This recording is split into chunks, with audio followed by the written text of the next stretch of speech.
একাদশীর মাহাত্ম্য শ্রবণে বাজপেয় যজ্ঞের ফল লাভ হয়।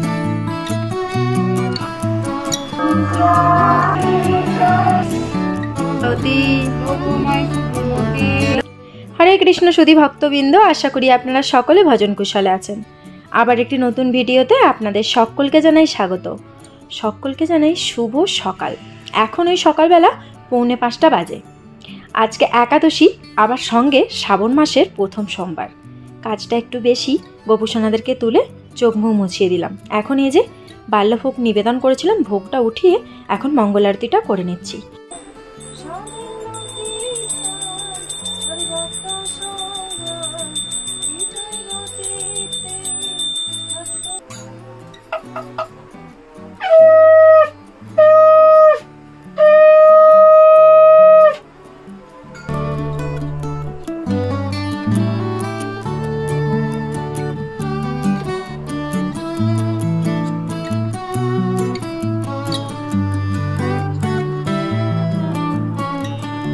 মঙ্গল আরতি কমপ্লিট করে কিছুটা জব কমপ্লিট করে নিলাম। আজকে যেহেতু একাদশী, অনেকটাই জব করতে হবে। আর এই যে এখনো পর্যন্ত কাউকে ঘুম থেকে তুলিনি, কারণ বেড়াবাবু অনেক রাত্রি পর্যন্ত কাজ করে শুয়েছে, প্রায় 2-2:30। আর ছেলে মেয়েগুলোকে এই জন্য তুলিনি, কারণ স্কুলে গিয়ে ওরা নাকি ঘুমিয়ে পড়ে আর শরীরটাও নাকি দুর্বল হয়ে যায়, আবার এসেই টিউশন যাবে, আর সন্ধ্যাবেলা এসে আবার স্কুলের পড়া থাকে। তো একদমই সেই জন্য এখন আর মঙ্গল আরতি তুলি না। তখন ছুটি থাকতো সেই জন্য তুলতাম, তবে ছুটির দিনগুলোতে চেষ্টা করি ভোরবেলাতে মঙ্গল আরতিতে ওদের সবাইকে তুলে দেওয়ার। এখন এই যে তুলসী আরতি করব।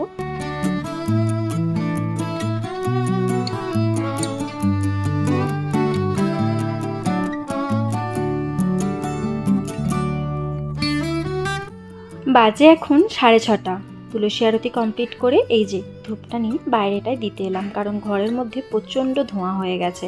আর এখন এই যে দেখুন, এই তুলসী মহারানীটায় বাইরে রেখেছি, সবগুলো ভেতরে রেখেছি, কারণ এই যে পায়রাগুলো সবসময় থাকে, এরা না আমার তুলসী মহারানীর সব পাতাগুলো খেয়ে নিচ্ছে। শ্রাবণ কৃষ্ণপক্ষিয়া কামিকা একাদশীর কথা ব্রহ্ম বৈবর্ত পুরাণে যুধিষ্ঠির শ্রীকৃষ্ণ সংবাদে বলা হয়েছে। এই একাদশীর মাহাত্ম্য শ্রবণে বাজপেয় যজ্ঞের ফল লাভ হয়। ভগবান শ্রীহরির পূজা অর্চনা অপরিমিত পূর্ণ ফল প্রদান করে। গঙ্গা, গদাবরী, কাশী, নৈমিষারণ্য, পুষ্কর ইত্যাদি তীর্থ দর্শনের সমস্ত ফল একমাত্র কৃষ্ণ পূজার মাধ্যমে কোটি গুণ লাভ করা যায়। সবে মাত্র 10 মালা জপ হয়েছে, এখনো অনেক জপ বাকি। 25 মালা জপ করব। তবে আজকে যেহেতু সোমবার, বাবার মাথায় জল ঢালতে যাব, সেই জন্য ভাবছি আরও একটু বেশি করে জপ করার চেষ্টা করব। এখন এই যে গোপুসোনাদের জন্য পোশাক বানাচ্ছি, ওই যে বলেছিলাম লাল আর সাদাটা দিয়ে পোশাক বানাবো, ওটা দিয়ে বানাতে বসেছি। এই যে সাইডে পিসগুলো কাটা হয়ে আছে, ওগুলো হচ্ছিল, ওগুলো সাইডে সরিয়ে দিয়ে ভগবানের জন্য পোশাক বানাচ্ছি। চেষ্টা করি একাদশীর দিনে একটু নতুন বস্ত্র দেওয়ার। এমনিতেই ভগবানের বস্ত্র কখনো পুরনো হয় না, সব সময় পরিষ্কার আর সুন্দরই থাকে, আমরা যতই যেভাবেই রাখি না কেন। সেটা তো আমার মনে হয়, জানি না আপনাদের কার কি মনে হয়।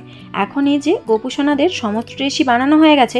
এখন এই যে রাধারানীর আমি ওড়নাটা বানিয়ে নিচ্ছি, এরপর ওই যে মুকুট দুটো বানাবো, বানালে পারেই হয়ে যাবে। তবে ভাবছি এরকম প্লেনই রাখবো, এতে আর স্টোন বসাবো না। সব জামা কাপড় এরকম স্টোন বসানোটা ঠিক ভালো লাগে না, কিছু কিছু জামা কাপড় এরকম প্লেনও ভালো লাগে। তবে জানেন তো, এই সাদা আর লাল পোশাকটা দেখে না আমার কি দুর্গাপুজোর কথা মনে হচ্ছে। আসলে এইখানে দুর্গাপুজোটা একদম অন্যরকমভাবে কাটাই, পুরো মনে হয় যেন বাড়ির দুর্গাপুজোর মতো। আর গ্রামের বাড়িতে থাকলে সেই কখন দুর্গা ঠাকুর দেখতে যাব। তবে এই যে সমস্তই বানানো হয়ে গেছে, এখন এগুলোকে সাইডে সরিয়ে রেখে মুকুটটা বানিয়ে নেব। আপনারা অনেকেই বলছেন যে এই ড্রেসগুলো আমি পার্সেল করি কিনা। আপনারা যদি বলেন, অবশ্যই আপনাদের অ্যাড্রেসে আমি পাঠিয়ে দেব, তবে আগে থেকে ডিএম করতে হবে।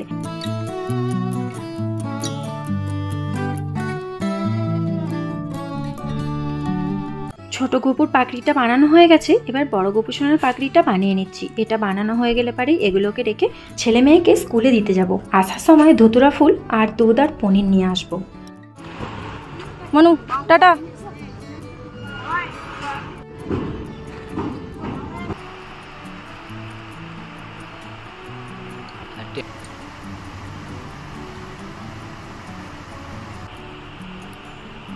সব কি খুলে যাবে নাকি?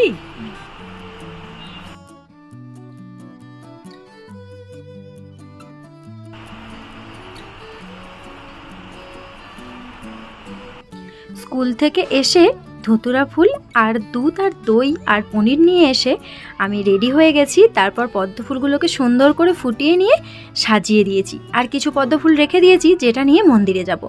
আমার ঘরেও বাবা রয়েছে। সকালবেলা আমি বাবার অভিষেক করেছি, তবে একদম সামান্য পঞ্চামৃত দিয়ে। মন্দিরে না গেলেও হতো, তবে কেন কি জানি আজকে খুব ইচ্ছে করছে যে পাশের যে শিব ঠাকুর আছে ওখানে গিয়ে একটু জল ঢেলে আসি।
ভেবেছিলাম সকাল 7টার আগে আসব, তখন এলে হয়তো একদমই ভিড় থাকতো না। তবে এখন যেহেতু 9:45 মতো বাজে, বেশ ভালোই ভিড় হয়ে গেছে। আর এখন এখানে এই যে সবাই বসে আছে, আর ওই যে দূরে আমাদের দাদাভাই এসেছে, উনিও বসে আছে।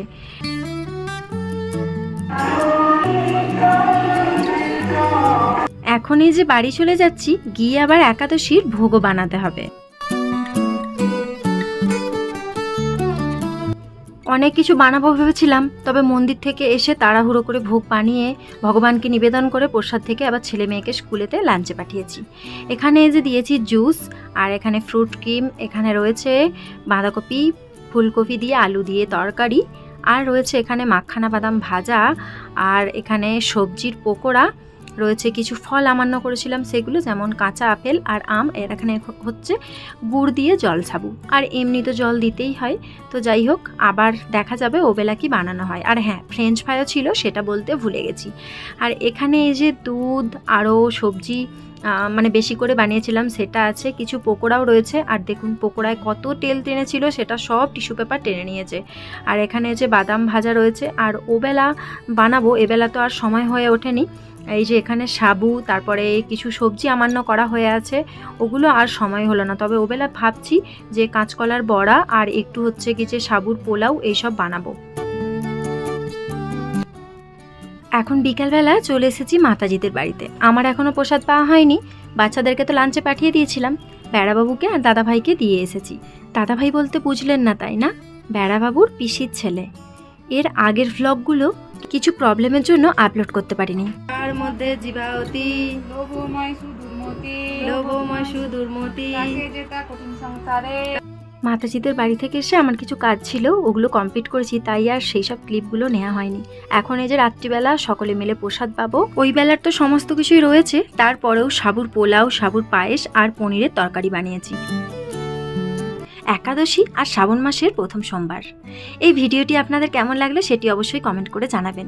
ভালো লাগলে অবশ্যই লাইক করবেন। সকলে ভালো থাকবেন, সুস্থ থাকবেন, সাবধানে থাকবেন। দেখা হচ্ছে আবার একটি নতুন ভিডিওতে। হরে কৃষ্ণ, হরি বল।